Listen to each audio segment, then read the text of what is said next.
What's the haps? I'm Meroka, and today I'm going to be taking a quick look at Paranautical Activity. Wait a minute, you might be saying, Paranautical Activity, that came out on Steam a while back, and it got removed from Steam because the developers threatened to kill Gabe Newell, right?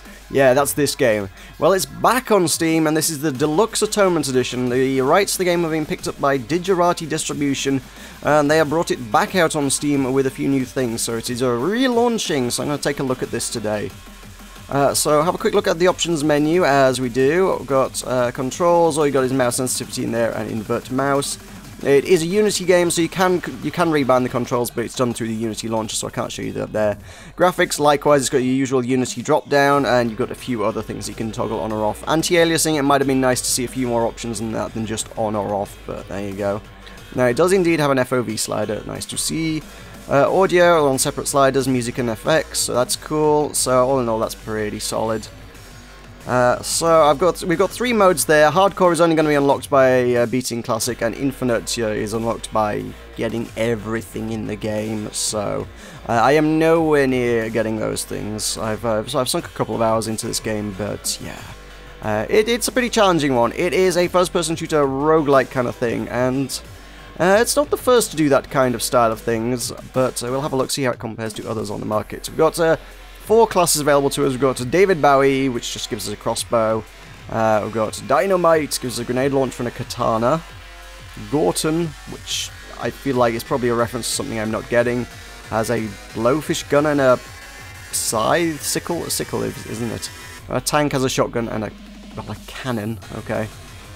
I'll go with the David Bowie, because in spite of it having the least interesting weapons loadout, it's probably a pretty solid class. They've all got different health, they've all got different movement speed, and they all have different selections of weapons.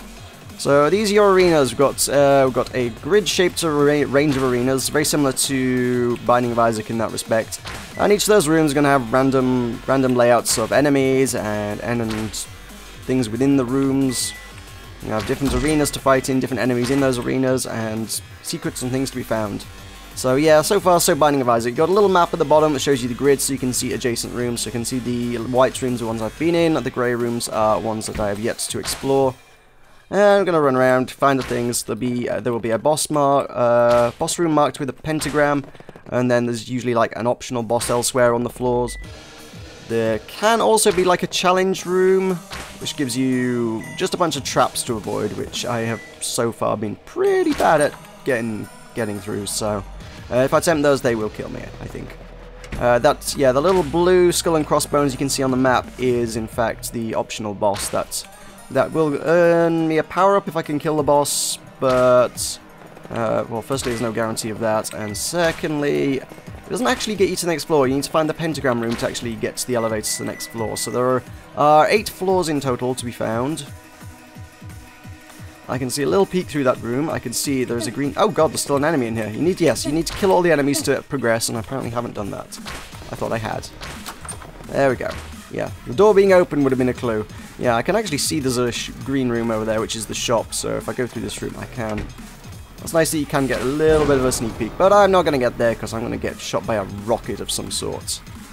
So, it's a pretty quick-paced thing, to be honest. Unless you're good at it, then you might well survive a bit longer. I'm not surviving too long. There's that weird thing when you're in the elevator at the start, it puts you on the pause screen. I can't quite figure out why that should be the case. It seems like a very strange thing to do, but it does. So this is Gorton. He's mostly going to use this sickle thing, which you throw kind of like a boomerang. It'll fly forward, it'll fly back to you. You can deal damage on the way out and on the way back with it. You can't throw it again until it comes back to you, and it can get stuck on geometry sometimes, so it can take a little while to get back to you. Like here, I managed to get trapped underneath the stairs. It will always come back to you, but sometimes its pathfinding to get back to you is like a little sketchy, and ow, damn it, won't necessarily always find its way back. If you're skilled with it, like with that shot that I just did there, you can usually hit an enemy on the way out and one on the way back as well. I'm not normally that good with it. You can also just swing it for a melee attack. There we go, that'll do that. This class also does have a second weapon, so we've got this, which is the blowfish gun, which I don't think is necessarily that powerful, but I think it poisons enemies? I don't know, I've not had a whole lot of experience with it. To be honest, I found myself just using the primary weapons more than anything else, because the secondary weapons have limited ammo, so I just tend to stick with the one I can use the most. So if I do that, that's going to kill it. Those little guys don't have much health, so to be fair, it's not going to take much. It's not 1 ammo per shot either. As you can see, it's like 7 ammo per shot, and that varies per weapon. There's a katana that doesn't use much, but then the cannon, which room am I heading? I'm going this way. The cannon weapon does like 33 ammo per shot. I guess these home in, so not terribly helpful. And I guess maybe they explode as well. So, yeah. Need to keep an eye out for that. Let's have a look at the tank. Now, I'm not a fan of this class, to be honest. The shotgun is not a fantastic weapon.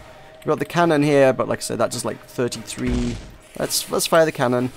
We've got to charge the fuse, and then it does that, which is pretty impressive all in all, but yeah. It costs a lot of ammo. You'll need to pick up a lot of ammo pickups to actually restore even 33 ammo to make it go again. You can shoot the explosive barrels to make things explode if there's any enemies near them, or if you're near them, you will take damage from those. Let's go have a look at the boss. Not that I'm expecting to win this with this class. I'm not great with this particular class. Also, the optional bosses usually comes with a bunch of ads, like this devil dude in the corner. Probably be worth taking care of him first. I don't think I'm going to win this. Oh no, actually the tank, to be fair, actually has a good amount of health. I might be okay. Good lord, was there a barrel? No, I thought I saw a barrel somewhere in the room. It's just the pedestal in the middle. The pedestal will have the power up if I can kill this guy. I'm just sort of kiting around the room, really. Which might work out. Maybe. Gorton's not bad at taking out bosses, to be fair, because that scythe can sort of hit them a whole bunch of times and do loads of damage. Shotgun. I'm not a fan of this shotgun, what can I say? So he dropped a bunch of money and loot and things, but I didn't really get a chance to see what it was, because it dropped on my head, and there is a magnet sort of radius that picks things up. So we've got a converter, which I guess is a new type of weapon, which I guess replaces my cannon, huh? Alright, okay. I'd not really had a chance to play around with a lot of weapons, so this is a new weapon to me. I wasn't actually aware it replaced it. I kind of hoped you'd just be able to carry multiple guns. So no, 2 guns is the limit. So the 2-gun limit kind of thing. So here's our actual boss. Let's find out what this does. Okay. It right, okay. I got an achievement, which unlocks me a new power-up. Well, most of the achievements in the game are tied to power-ups. Apparently, all that one does is convert ammo to money. Which is okay for getting money, I guess, if you want that. But it doesn't seem terribly practical. For killing anything, anyway. Cannon here might have been rather nice to have. So you can see I've got armor as well. I guess I got a lot of armor from that boss. Each of them just stacks on top of your health. It just prevents you taking extra damage. All the enemies, every hit just seems to be one hit is 1 damage. Yeah, the blue power-ups there are more armor. So I got a couple of armor. That's going to shield me from 2 damage. Got a power-up from the boss, which is the snail shell. It's going to be the same power-up every time. Each boss drops the same power-up each time. So that gives me a chunk of armor, but reduces my speed. There's another one similar to that. It gives you a bunch of health, but reduces your speed. And that one feels a little better, because at least, you know, you can get health back. Armor is just completely non-regenerative. Once it's gone, it's gone. And you have to pick up more power-ups. I mean, it stacks indefinitely. Ooh, that looks fun. Yeah, so this is one of the challenge rooms, I guess. I don't know if I want to get in here, but... Oh man. Is that gonna hit me? No. How on earth do I do this? So yeah, you've got these things shooting spikes of arrows. You got a bunch of friggin' pendulums, I guess, swing back and forth. They're gonna be nasty if you hit them. And then there's lava over there. Oh, I suppose I probably want to jump to that platform and then to the middle. Oh, you know what? I don't want to do that. It just looks horrible. That looks like that's... Those challenges exist, but they are not for me. They're for people who like jumping puzzles and things much, much more than I do. They're pretty nightmarish. So I'm going to go try and find some things, and then I might be able to show you a shop. Those bloody land sharks have got quite a lot of health, actually, for a weapon that doesn't do nearly enough damage for them. But there you go. They all have different balances. Those things just bloody explode. We do have, if you right-click, you can throw bombs as well. Those will also damage you if you're near them, because it's an explosion. All the explosions damage you. But it does a good chunk of damage to enemies if you can lob them right. That's that challenge room again. Bloody hell. I want to find where the shop is so we can have a look at the shop. So I got a bit of money. So, as I'm sure you've realised by now, kind of got this voxel art style going on, and I'll be honest, it's not my cup of tea. I'm not really sold on it. It's certainly original, but I don't know. Voxels, I feel like, are hard to do right. Cube World was really good looking, but that's one of the few that I've ever seen doing voxels that really looked amazing. You know, in this sort of in the detailed voxel style. I mean, there's plenty that do kind of the Minecraft big chunky cubes, make everything look whatever. But just the one color per voxel kind of deal, and just detailed voxels. I don't know. I think it's hard to get right, and I'm not sure I particularly care for it. It's an aesthetic thing, and it's going to be a subjective thing. But for me, I don't necessarily care for it. So they've got this sword, which goes with the dynamite class, I guess. We've got Gilead's gun. Don't know what that one is. Looks like a chain gun of some sort, actually. Not that I can afford it. And naval training for 400.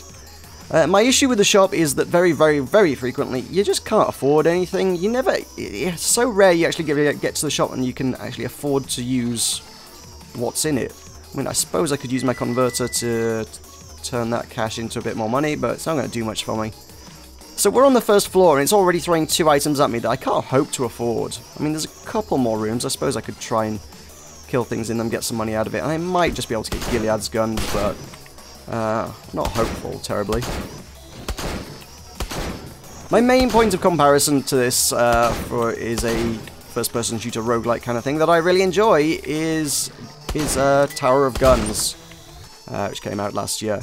And I don't know, generally speaking, I just feel like that did a lot of stuff better than this. The gameplay in this doesn't feel quite as fluid. The motion, the movement in Tower of Guns really felt really good to run around and jump and multi-jump, and the movement mechanics in Tower of Guns felt really satisfying. I much preferred the graphical style of Tower of Guns as well. The whole hand-drawn thing looked better. But again, it's a fairly subjective thing. Some people might be like, hey, this looks really cool. I would prefer Tower of Guns any day, to be honest. And then we've got the soundtrack, which is mostly dubstep. I hate dubstep, can I say? Some people... God damn it, Shark! What the hell? Some people love dubstep. Great, sure, fantastic. So this game might well be up your street. It is not up my street, no. I can't be dealing with dubstep. I find that very, very obnoxious. But each to their own, obviously. There is... You can see on the map, you can see where you've left power-ups and things, including health, which I do need. So somewhere in this room... Yep, there it is. I left a little bit of a health before, so presumably didn't need it at the time. I do have this usable item, bottom right-hand corner. You've got crosshair. That's kind of a single-use thing. If I deploy that, it's gone. It's gone for good. It doesn't really tell you what they do. You got bottom left, just underneath my health. You got the permanent upgrades, and they usually tell you what they do when you pick them up. Obviously, we know what the cannon is there. But yeah, the single-use stuff. I'll deploy it in a room. When I get to a room downstairs, because heading down to the second floor, I will deploy that, but what it's going to do, I don't know. It's a crosshair. I presume it improves, like, accuracy or damage or something, but I don't really know. So we have a frosty floor, which is one of the new things. There we go. Okay, let's see. Probably does more damage, actually, I suspect, is probably what it is. I feel like it does, but it's got a little timer that says, here's how long your power-up lasts, but it doesn't really... It never tells you that. You kind of have to figure it out for yourself just by sort of observing the effects, which is not great. I mean, I know roguelikes and roguelites are not really great at telling you what items do at the best of time. That's kind of part of the design behind a lot of it, and it's something I've complained about in a lot of games. I'm like, I just really wish you would tell me what items did, and they never do. No one ever tells you what the items do. It's all, figure it out for yourself. Oh god, this shark's going to be the death of me. Yep, there we go. That shotgun is not well suited to taking out sharks at close range, I guess. Or I'm really bad at doing it. Could be either. So I'll play with... What else have I not? I guess Dynamite is the only class I've not had a look at. So let's do that. Got a grenade launcher, which looks very, very similar to the bombs you can throw otherwise, to be honest. Admittedly, he comes with quite a lot of actual bombs. This guy's got 25 of the standard bombs. The non-grenade launcher bombs. So I think this was the class I played first, and it was kind of confusing because obviously you've got the bomb icon at the bottom of the screen, and you're shooting bombs which look very, very similar. Got hot foot, which I presume is a speed increase, but again, it's not really going to tell you. It's not necessarily immediately obvious as well. If it's a speed increase, it seems to be a fairly subtle one, so hard to tell whether it actually is or not. Bombs don't explode on contact, which, I don't know, I was expecting something like the Demo Man, to be honest, from TF2. I kind of went in, it was like, oh, it's a grenade launcher, I'll throw it at enemies, and the amount of times it's just sort of bounced off an enemy and exploded somewhere else, it's like, ah, okay. I was kind of wanting it to explode when the enemy touched, like these guys. These guys are sort of, it just doesn't work. they just kind of jump past the bomb. See, explode, please. I mean, it's once you get the hang of it, it's not too bad, but I don't know. I kind of keep coming back to Gorton and David Bowie as the classes because they're just like they're the most reasonable to use. I feel. David Bowie, it's a crossbow. You pull the string back and it shoots, and the longer you charge it up. Dice, I don't know what dice do. Make me luckier, I guess. Yeah, you sort of charge up the crossbow and it fires more powerful and further and whatnot. Everything else, who knows. Let's throw some bombs down. Try and blow up the snail with some standard bombs. They're really not that powerful. You'd have thought a grenade launcher would do some damage, but, you know, Gorton can slice up most enemies, including this one, pretty effectively, and like, for a grenade launcher, this is just not doing the damage you'd expect grenade launchers to do. Suppose I could use my katana. Let's do that. Let's take on the snail with the katana. There we go. That's actually a pretty powerful weapon, to be fair. I've got another upgrade there, which I can't use because I haven't used my dice yet. But oh, it's called Assault, so I guess it is probably increased damage. I don't know. Still no description. It just gives you the name. So yeah, hard to say. The Deluxe Atonement Edition, which is what this is, that icy floor is part of what's new to the game. There is apparently a new gun somewhere in here as well. Not that I've seen that particular gun, because obviously it's always random. There's also a new weapon called the Digerati Defibrillator, obviously referring to the new publisher of it. The description of that one says it revives enemies, so I'm not sure why you would want that. I really don't know that. So we've got a skull that we can't afford. We've got a pistol, which I still can't quite afford. And a lighthouse, which, Jesus Christ, 720? Where on earth would you get 720 from? I guess maybe the shops are fairly consistent throughout the game, insofar as, you know, if you made it down to like floor 7, 8, and haven't spent much money, sure, you'll have a load of money for that kind of upgrade, but early on, I don't know, it's like, why are you even putting these things in the shop in floor 1? Because nobody's going to have the money to afford that. They're just not. That much money does not drop on floor 1. I've never seen that much money drop on floor 1. It doesn't happen. It seems pointless for it to be there. So, that could be better, I feel. I don't know, it's not a bad game, but I just feel like it's, in many ways, not as strong a product as much of the competition, like something like Tower of Guns. I think maybe its stronger suits, one thing it has over Tower Guns, oh I had full health there, that's what I was trying to get the health and I had full health, is the variety in weapons. Tower of Guns was, you could only ever take one gun per run, and you could find other guns, but at launch it was like you would only find them on 1 in 50 levels and you had to hope it appeared, you know, when you had the money to be able to afford it. And you didn't find, and it wasn't hidden away in a secret room that you missed or something. I think that was then buffed to like maybe is it 20 or 1 in every 20 or 1 in every 12 runs through the game. There'll be a weapon now. It's a little better than it was, but still you don't tend to get too many weapons in this. So at least in this you start with 2 weapons for 3 out of 4 classes, and you have a reasonable chance of picking up other guns as you go. But honestly, that's its primary redeeming feature, I feel. Which we're on an optional boss here, aren't we? I do find myself taking on the optional bosses just for extra loot and reward and stuff. So not too bad most of the time. Your mileage may vary depending on which boss you get and which weapons you have, but mostly what I've seen as you progress, it just seems to throw more enemies at you. Not necessarily tougher stuff. There is a new enemy which goes invisible on the 2nd floor. Magic mushroom makes me smaller. Okay. Alice in Wonderland reference, I guess? Okay, sure. Why not? don't know what difference that does, or does it make me harder to hit for the enemies? What practical difference does this make? I don't know. Who could possibly say? So, yeah, like I say, it adds a second enemy, another enemy on the second floor, and I haven't seen any new enemies necessarily on the third floor. Not that I've made it to the third floor terribly often, or lived a very long time on the third floor, but broadly speaking, it does just seem to throw more enemies at you. Did I never grab this power-up from the boss? Okay, sure. Free armor, but speed down. Well, that'll let me live a little longer, I guess, but... like I say, I'm not sure that one's a particularly good upgrade. You're getting a temporary boost of lifespan, I suppose, by being harder to kill. But at the same time, I don't know, you're moving slower, so you're going to be easy to kill anyway. And once your armor's gone, you're just straight up easier to kill. I don't know. So it doesn't sound like a strong upgrade. Yeah, those green guys, the guys that turn into a cloud of green particles and you know, kind of invisible. They seem to be the new addition on the second floor that, yeah, these guys that aren't normally available on the first floor.